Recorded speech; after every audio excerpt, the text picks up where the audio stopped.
Dr. Wan Rizal.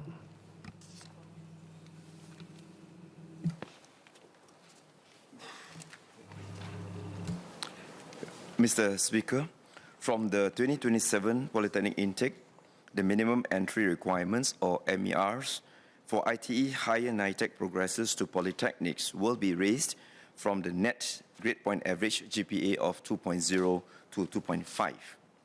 We expect the number of ITE progressors to polytechnics to remain stable with revised MERs, as most higher NITEC students admitted to the polytechnics today have a net GPA of 2.5 and above already. About 4,000 ITE graduates are expected to qualify for the and progress to polytechnics each year, similar to today. ITE students who are interested to progress to a polytechnic diploma not mapped to their ITE course may apply through the early admission exercise, or EAE. The EAE allows students to seek admission based on aptitude and interest in their course of choice. Dr. Wan Rizal.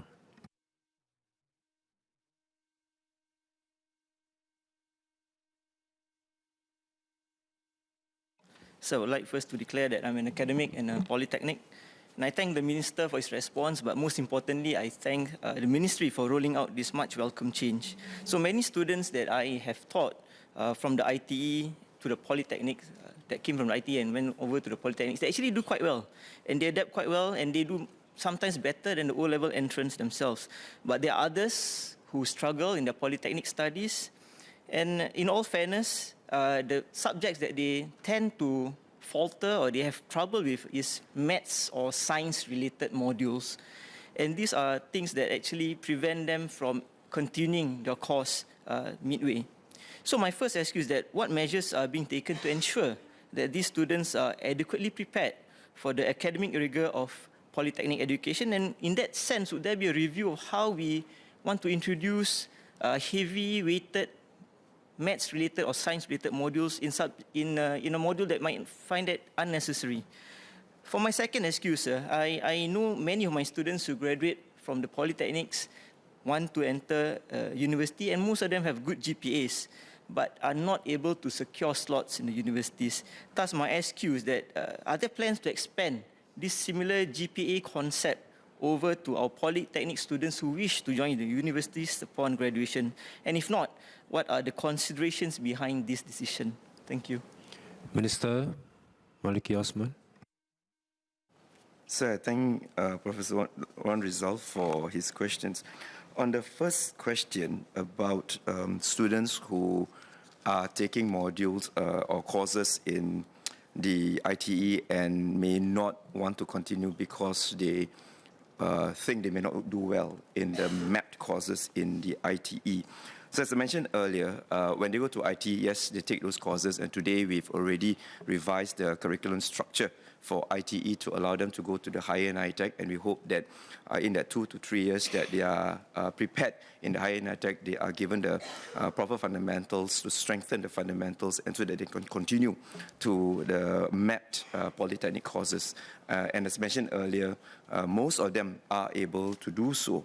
For those who have gone to the ITE courses and realize that those may not be those courses that they would want to pursue their polytechnic courses, then they can go to the EAE, the early admission exercise. That's really where they present their own credentials, look at their own strengths, tell the polytechnic, this is really who I am. I may not be good in certain subjects, but my overall GPA is good to be able to get into the polytechnic. At the polytechnic, we are also making some structural changes to allow them to have a feel of what are the kind of courses available.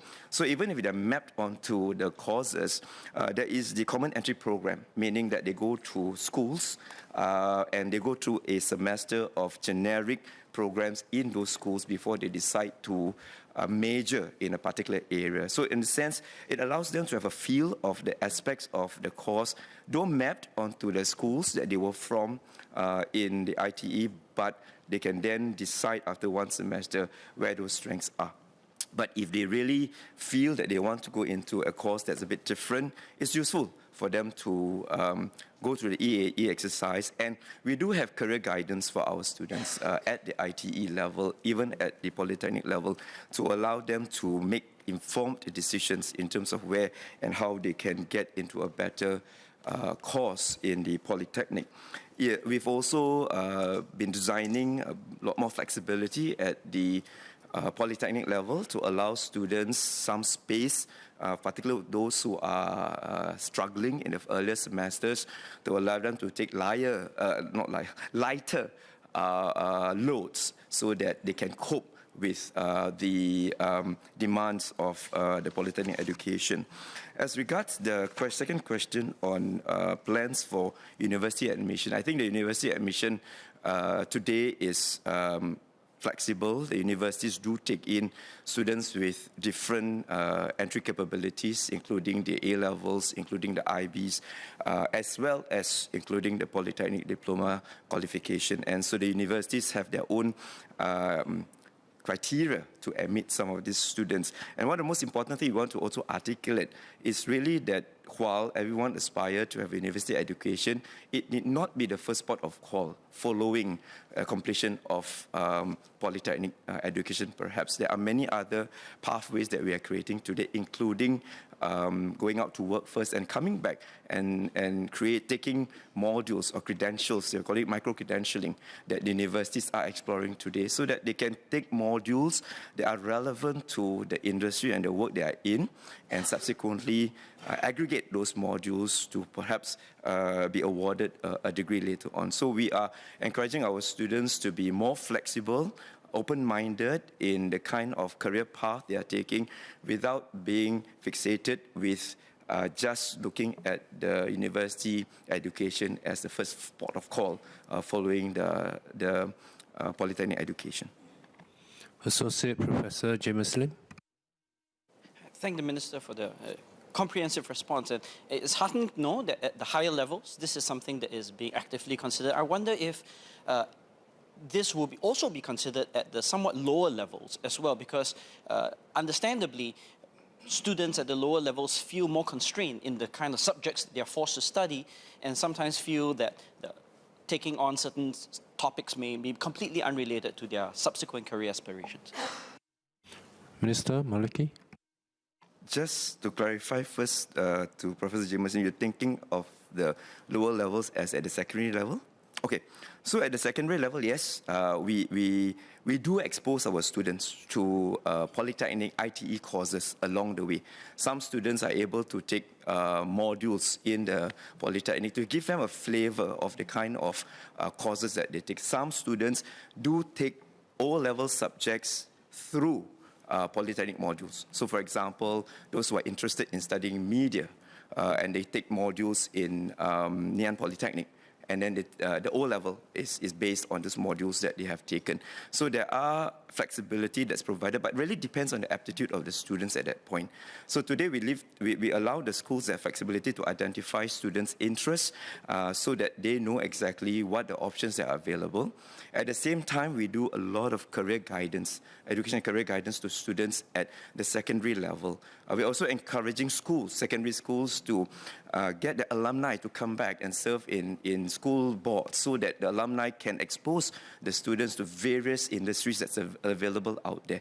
So that while the foundation is necessary for us to make sure that we ready our students with the fundamentals, math, science, as articulated by Dr. Wan Rizal earlier, from the perspective of getting exposure to the kind of careers that are available when they grow up, we do explore other opportunities for them. Ms. Hazel Phua.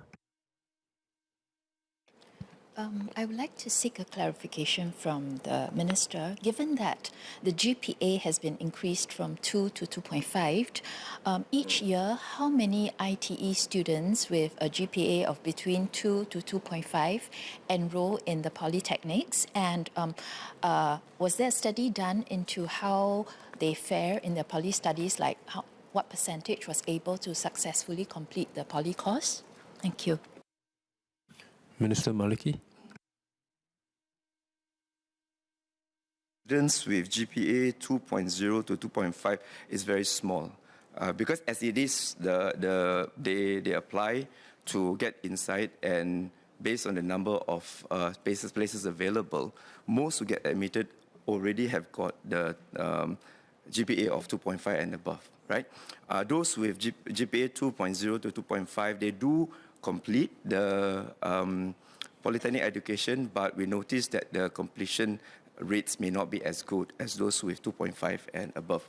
But I just want to say that those who have aggregates of GPA of 2.0 and above, they have access to other diploma courses. So today, ITE provide diploma courses in the form of the work study diploma as well as the technical diploma. These are diploma provided by the ITE, and these are more hands-on. And we notice that to some of these students, they do better in hands-on related courses that are offered at the diploma level for our students in the ITE. And the employment outcomes for the technical diploma as well as the work study diploma are equivalent to the diplomas outcomes of the students who receive a diploma from our polytechnics.